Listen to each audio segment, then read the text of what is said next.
Fala galerinha, tudo bem com vocês? Hoje vamos falar de lâminas de faces paralelas e depois a gente vai introduzir o conceito de índice de refração variável. Existem meios que não possuem o índice de refração constante e neste vídeo nós vamos aprender como proceder em problemas desse tipo. Tá curioso? Acompanhe esse vídeo até o final.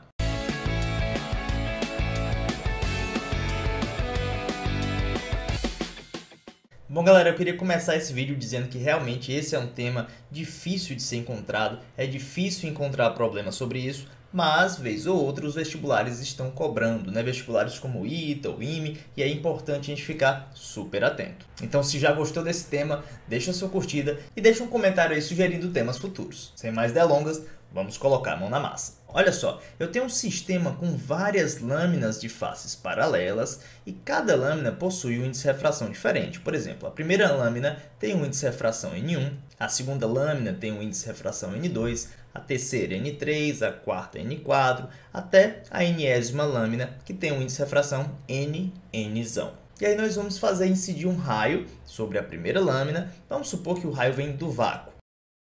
E este raio vai sofrer sucessivos desvios até ele sair aqui debaixo da última lâmina, também no vácuo, e observe o que vai acontecer. O raio incidente vai formar um ângulo θ0 com a normal. Já após o desvio, ele vai formar um ângulo θ1.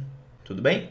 Bom, como as lâminas possuem faces paralelas, a segunda normal vai se localizar aqui, na segunda superfície dióptrica. E aí nós podemos garantir que θ1 também vai aparecer bem aqui. Usando a mesma notação, eu vou dizer que este ângulo seria um θ2. Mas observe, aqui também deve ser θ2. Se a gente continuar seguindo essa notação, aqui, por exemplo, seria o θn. Até o último caso, a última refração, em que a normal vai fazer θn com o raio e aqui, por fim, mais um θ. Bom, esse θ final aqui, já a gente vai tentar entender quem é ele. Então, perceba que vão ter vários desvios angulares até ela voltar para o vácuo. Então, observe que em cada refração, nós podemos escrever a lei de Snell da seguinte maneira. Na primeira refração, eu tenho N0 seno de θ0, onde N0, no caso, seria o vácuo, eu poderia colocar 1. Na primeira lâmina, eu tenho N1 seno de θ1. Já entre a primeira e a segunda, nesta refração, nós vamos ter N1 seno de θ1 sendo igual a N2 seno de θ2. Já na terceira refração, ou seja, da lâmina 2 para a lâmina 3, nós vamos ter N2 seno de θ2 é igual ao N3 seno de θ3. E aí a gente pode fazer até a última refração, ou seja, esta aqui. Vamos lá ver como é que ficaria? Então, aqui a gente tem diversas refrações até a última. A última seria NN seno de θn é igual a N0 seno de θ. Agora perceba, se eu aplicar uma soma telescópica, ou seja, somar todo mundo, veja o que vai ocorrer. Este primeiro termo vai cancelar com este, esse segundo termo cancela com este, esse terceiro com este. Então, a gente tem que o primeiro termo ele acaba sendo igual ao último. O que eu posso garantir com isso? Bom, se os n0 são iguais, ou seja, o mesmo meio que está em cima está embaixo, a gente pode concluir que o ângulo também vai ser igual. Ou seja, esse ângulo aqui também vai ser θ0. Isso significa que, no total, o raio, ao passar pela lâmina de face paralela, dividida entre vários meios, ele consegue sofrer alguns desvios angulares ao longo do seu caminho, mas, no final, o desvio angular é zero. Vai restar apenas um desvio lateral, ou seja, esse desvio. Mas esse ainda não é o ponto mais interessante desse vídeo. Se a gente pegar uma lâmina qualquer, se você perceber, N1 seno de θ1 é igual a N2 seno de θ2, que é igual a N3 seno de θ3, que é igual a N4 seno de θ4, que é igual a N5 seno de θ5, que é igual a N6 seno de θ6. O interessante é você perceber que N seno é constante para qualquer lâmina. Então, quando a gente for trabalhar um caso mais geral, o que nós podemos garantir é que n seno de θ é uma constante. CTE vai ser minha abreviação para constante. Agora imagine que essas lâminas são bem estreitas, ou seja, essa espessura delas vai ser tão pequena, mas tão pequena, mas tão pequena, que eu vou considerar esse meio contínuo. Ou seja, ele não vai ter intervalos discretos.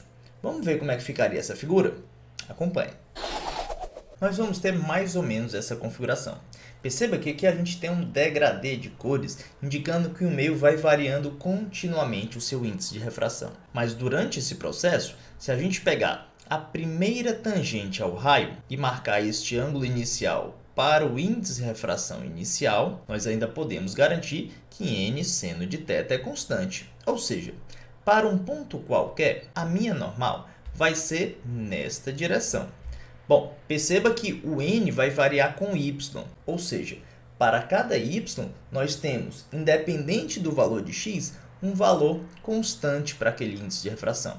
Isso significa que as minhas lâminas estariam aqui na horizontal. Por isso, a minha normal vai ser vertical, e aí a gente pode observar o ângulo que o raio faz com a normal. Ou seja, você vai traçar uma tangente ao raio e vai analisar que ângulo seria esse. No caso, eu vou chamar aqui de θ para este índice de refração. Como n seno é constante, o que eu posso escrever aqui? n0 seno de θ0 é igual a n, que é função de y, vezes o seno de θ. Sendo assim, a gente pode dizer que o ângulo formado ali sempre vai ser dado por esta relação. Tendo em vista que o cosseno vai ser calculado 1 menos seno ao quadrado, nós podemos extrair a tangente em função do seno. Então, a partir do ângulo θ, a gente poderia definir outro ângulo, o ângulo β. Então, se a gente orientasse o nosso eixo y para cá e o nosso eixo x para cá, nós podemos escrever a tangente em função da derivada desta curva aqui que o raio vai seguir. Neste caso, este ângulo β seria o coeficiente angular desta curva, tudo bem? Então, a gente pode afirmar que a tangente de β, que é o coeficiente angular, ou seja, é dy dx, é igual a cotangente de θ, tendo em vista que θ mais β tem que dar 90. Deu para entender isso? Ou seja, o seno de β é o cosseno de θ e o seno de θ é o cosseno de β. E substituindo a equação da cotangente, nós teríamos... Ou seja, a gente pode dizer que dy dx é igual a... Bom, vamos pegar n0 seno de θ0, que é uma constante inicial. Vamos chamar isso aqui de A, por exemplo. Então, olha o que nós vamos ter. Aqui, como aparece um seno embaixo, vai ficar A sobre N. O N vai aqui para cima. E aqui nós teríamos 1 menos seno ao quadrado, que seria A ao quadrado sobre N ao quadrado. Ou seja, dependendo do n, que o n é uma função de y, pode ser uma função exponencial, quadrática, não sei. Qualquer função que você tenha de n, você pode jogar aí dentro e aí resolve a integral para descobrir a trajetória daquele feixe. Muitas vezes essa trajetória não é tão simples de se encontrar por conta das dificuldades da integral que vai surgir aí. Contudo, essa ideia de n sendo constante é muito comum em provas. Então vamos trazer um exemplo que já caiu na prova do IME para você perceber a aplicação disso de forma simples e clara. Vamos lá então? Esse é um problema do IME que cobra exatamente esta ideia. Veja só, um feixe de luz hipotético mostrado na figura acima propaga-se ao longo de xy, ou seja, desse plano, em um meio não homogêneo, cujo índice de refração é função de y, ou seja, para cada camada y, você deve ter um índice de refração diferente. Tudo bem? Considerando que o feixe tangencia x no ponto 0, 0, onde n de 0 é igual a um n0, e sabendo que a velocidade da luz no vácuo vale c, o valor máximo absoluto da componente y para a velocidade do feixe passível de ser atingida é... Vamos lá então. O que a gente já sabe desses problemas é que, dado um certo y, ou seja, independente do valor de x, para este y, nós vamos ter um meio com um certo índice de refração.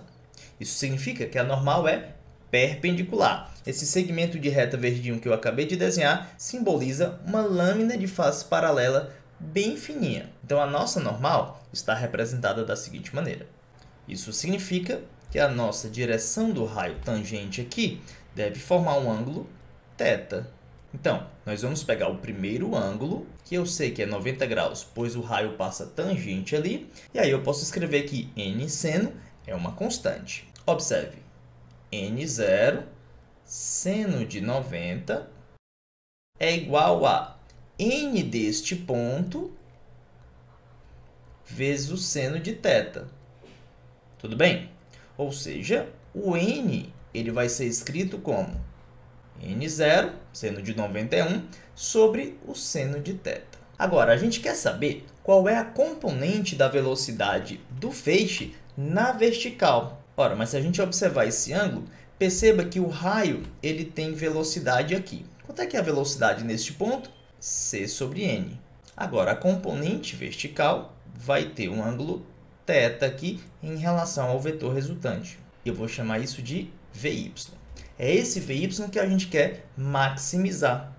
Sendo assim, VY vai ser C sobre N cosseno de θ. Vamos ver como é que isso vai ficar? VY, então, vai ser C sobre N cosseno de θ. Ora, mas N eu já posso escrever como N0 sobre seno. Então, eu vou fazer isso. VY será dado por C sobre... Quanto é que é o N? É N0 sobre seno. Então, nós vamos ter N0 seno de θ vezes o cosseno de θ. Agora vem um ponto interessante.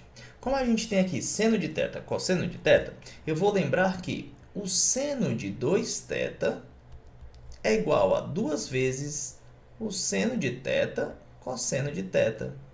Sendo assim, o seno de θ vezes o cosseno de θ, ele pode ser escrito como o seno de 2θ sobre 2.